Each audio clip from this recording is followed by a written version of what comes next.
Zorg de Garrigue, une conférence, pas 3 heures, une conférence sur les réseaux humanitaires de la Garrigue. Et si vous voulez bien sûr, on peut vous aider. Merci, Pierre.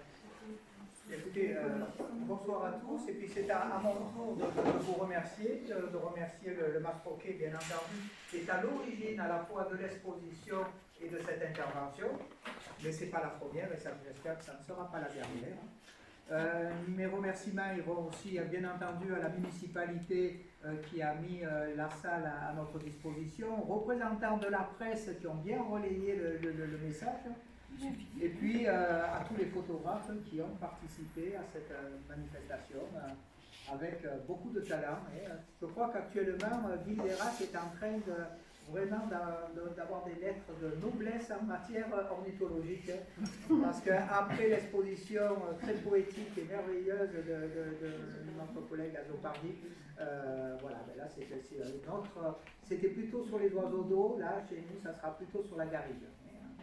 Donc merci à tous, et si j'en ai oublié, qui veulent bien m'excuser. Alors il m'arrive de le dire, et ça apparaissait dans le petit mot que j'avais adressé, c'est qu'un touriste de passage qui serait un peu pressé, si vous voulez visiter la garrigue au mois d'août, généralement à 14 h, ben, il en reviendrait très déçu en disant que c'est inhospitalier, qu'il n'a rien vu et que c'est un véritable désert. En fin de compte, j'ai toujours un petit peu des complexes à parler de la garrigue. Je me demande toujours s'il faut que je parle de la garrigue ou des garrigues, tellement il y a une diversité de milieux dans la garrigue. Et cette diversité, en grande partie, elle est due à l'homme, à l'activité humaine, passée, présente. Autrement dit, la garrigue est toujours en mouvement.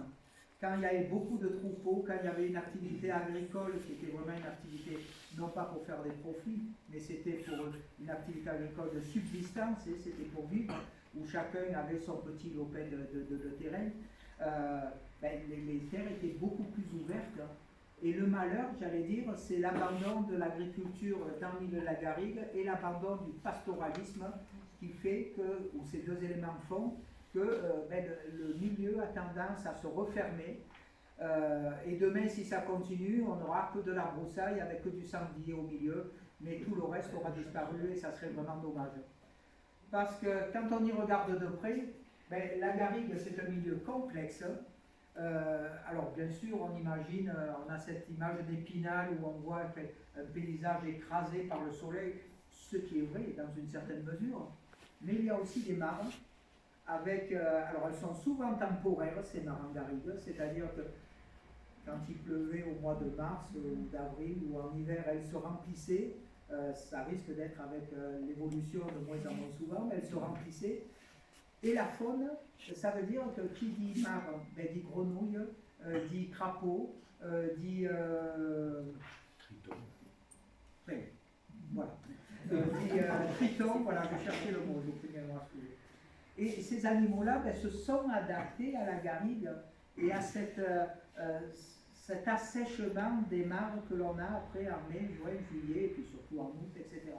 Autrement dit, on le verra, tous ces amphibiens qui viennent se reproduire dans ces mares, ben, ils pondent très vite. Il y a les accouplements ne durent pas 20 ans, là, hein, c'est vraiment très très rapide. Et les têtards se développent très rapidement pour après sortir le plus rapidement possible de la mare avant que celle-ci soit asséchée. Et ce qui veut dire qu'on a des crapauds, des grenouilles, des tritons en plein milieu de la garrigue, là où vraiment on n'aurait pas imaginé. Mais ce sont des animaux qui se sont adaptés. Bien entendu, vous n'allez pas les trouver dans la journée en plein soleil au mois d'août. Ils sortiront la nuit ou après un orage, par exemple, où malheureusement un certain nombre laissent leur peau sur les routes.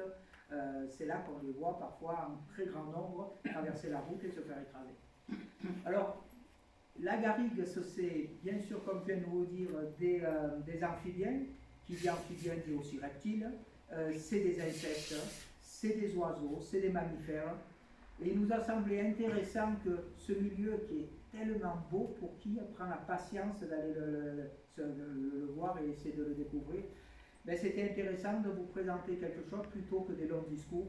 quelque chose surtout basé sur l'image. Et vous allez voir qu'en garrigue, il y a vraiment une palette de couleurs. Et là, ce n'est pas le côté vraiment méditerranéen qui parle. J'essaie d'être le plus objectif possible, même si ça m'est difficile quand je parle de nature. Mais ces palettes de couleurs, on les trouve dans aucune autre région de France, dans aucun autre milieu de France.